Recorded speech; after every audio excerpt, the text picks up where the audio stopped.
কিন্তু আল্লাহ 7টা বেজে গিয়েছে, অনেকে ঘুম থেকে ওঠে না, 8টা বেজে গিয়েছে, দরজা খুলে না, 9টা বাজে গিয়েছে, উজু করে না, 10টা বাজে গিয়েছে, নামাজ এখনো পড়ে না। আল্লাহ রিজিক নিয়ে কতক্ষণ দাঁড়িয়ে থাকবো? দরজা যেতে খুলে না, এখন কি করবো? আমার আল্লাহ বলে, সকালবেলায় আমার ছিলাম রহমান, আমার নির্দেশ মানতা, রহমত দিয়ে ভরপুর করতাম। যেহেতু নির্দেশ মানো নাই, এখন আর রিজিক ওই তার ঘরে ঢুকানো হবে না। দরজা যেহেতু বন্ধ, রিজিক যেহেতু নিতে চায় না, কাঁঠাল গাছ বানায়, কলা গাছ বানায়। আমার আল্লাহ বলে, ফেরেশতা তোর বাম হাতে রিজিক গুলা তুই সাগরে নিক্ষেপ কর, ওইখান থেকে আমার আল্লাহ ইলিশ মাছ উৎপন্ন করে জবান করে বলে সুবহানাল্লাহ।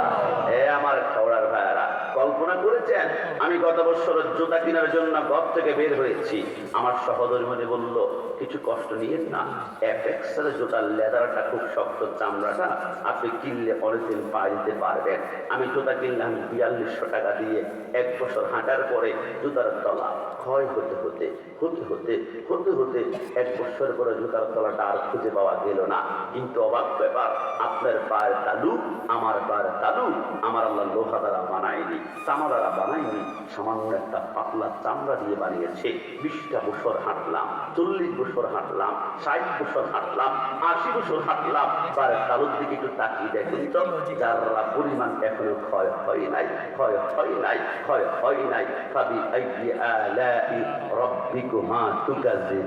সারা জিন্দেগি চেষ্টা করলো, আল্লাহর নেয়ামতের শুকরিয়া আদায় করে শেষ করা যাবে? জবান খুলে বলতে হবে যাবে, ডান হাত তুলে বলতে হবে যাবে।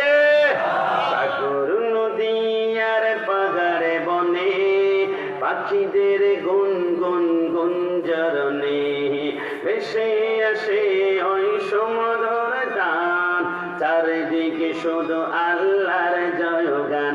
আল্লাহ মহান, আল্লাহ মহান, আল্লাহ মহান, আল্লাহ মহান। কি আল্লাহর নামে যে কষ্ট হবে? একসাথে বলুন না, শাহাদাত আঙ্গুলটা উঁচু করে একসাথে পড়বো, আল্লাহ মহান, আল্লাহ মহান, আল্লাহ মহান, আল্লাহ মহান। শুনো তুমি মন দিয়ে কোকিলের সুর, শুনতে লাগছে দেখো কত না মধুর, মিষ্টি মিষ্টি ওই দোয়েলের গান, রয়েছে তাহাতে কি সুধা অপরাণ, কোথা পেল তাহারায় সুরম নাম, জবাব আসবে দিল খোদা মহিয়ান। আল্লাহ মহান, আল্লাহ মহান, আল্লাহ মহান, আল্লাহ মহান। সবার মতন আল্লাহ মহান, আল্লাহ মহান, আল্লাহ মহান, আল্লাহ মহান।